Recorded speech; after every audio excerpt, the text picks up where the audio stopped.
TRE 4 में आने वाले कुछ इम्पोर्टेंट क्वेश्चन हैं। बिहार के कोई भी एग्ज़ाम में मॉडर्न हिस्ट्री से क्वेश्चन लगभग आता ही है, इसलिए इसका रेलवे हो, एसएससी हो या बिहार का कोई भी एग्ज़ाम हो, बीपीएससी हो, से आता है। इसलिए क्वेश्चन या मॉडर्न हिस्ट्री के पार्ट 3 डाल रहे हैं।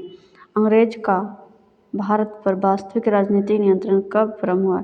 इलाहाबाद की संधि से। बंगाल में द्वैध शासन किसके दौरान लागू किया गया? लॉर्ड क्लाइव के द्वारा। वर्ष 1872 में किस गवर्नर ने द्वैध शासन को समाप्त कर दिया? वारेन हेस्टिंग्स को। भारत में न्यायिक सेवा का जन्मदाता किसे माना जाता है? Warren Hastings. भारत में पुलिस सेवा एवं सिविल सेवा का जन्मदाता किसे माना जाता है? Lord Cornwallis. वर्ष 1863 में प्रथम भारतीय आईसीएस अधिकारी बनने का गौरव किससे प्राप्त हुआ? सत्येंद्र नाथ टैगोर। भारत सरकार अधिनियम 1935 के अंतर्गत संघीय लोक सेवा आयोग के गठन का प्रबंधन किसके आयोग से सुझाव पर किया गया था?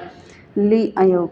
भूमि सुधार के उद्देश्य से भारत में अस्थायी बंदोबस्त प्रणाली किसके द्वारा लागू की गई? Lord Cornwallis.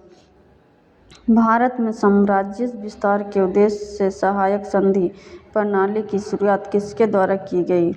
Lord Wellesley. सहायक संधि स्वीकार करने वाला प्रथम राज्य कौन था? हैदराबाद। व्यापागत का सिद्धांत या राज्य हड़प्पा नीति को किसके द्वारा लागू किया गया था? लॉर्ड डलहौजी।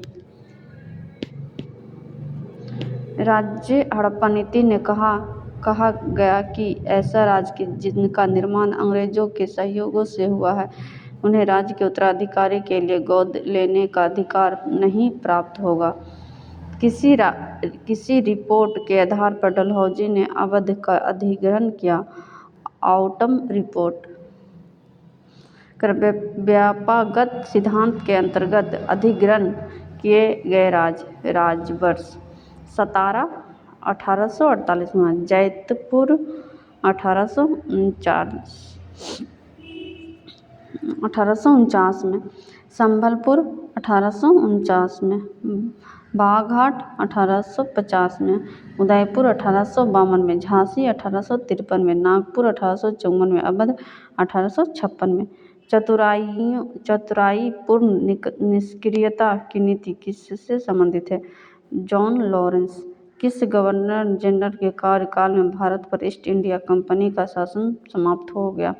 Lord Canning. वर्ष 1861 में भारतीय दंड संहिता आईपीसी किसके कार्यकाल में निर्मित की गई? Lord Canning. राजा उपाधि अधिनियम 1876 पारित करके महारानी विक्टोरिया को कैसर-ए-हिंद की उपाधि प्रदान की गई। लॉर्ड लिटन के कार्यकाल